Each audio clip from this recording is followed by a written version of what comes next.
বন্ধুরা, এই যে সুজির হালুয়া বানাইছি।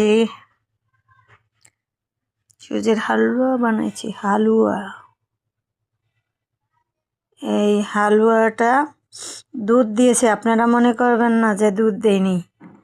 এটা ওই যে সুজিটারে লাল করেছে, তো এই জন্য লাল দেখা যাচ্ছে, দুধটা দেখা যাচ্ছে না, সাদা হয়নি। আমি তো এটা লাল করে বানাইছি, এই জন্য সাদা হয়নি। ঘি দিয়েছি, বানানোটা দেখাইতে পারলাম না, এজন্য দুঃখিত। দেখেন,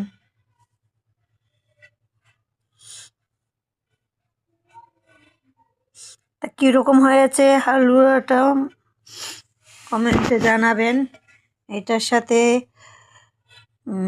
গুঁড়া দুধ দিয়েছি, নারকেল দিয়েছি, ঘি দিয়েছি, সয়াবিন তেল দিয়ে ঘি দিয়ে ভাজছি, ভেজে লাল করে তারপরে এই যে ওটা বানাইছি। এটা খেতে অনেক মজা। আরেকটা আছে সুজির হালুয়া, একদম কটকটা করে শক্ত করে বানায়, ওইটাও বানাবো ইনশাল্লাহ। তাই পর্যন্ত ভিডিওটা শেষ করলাম। আসসালামু আলাইকুম।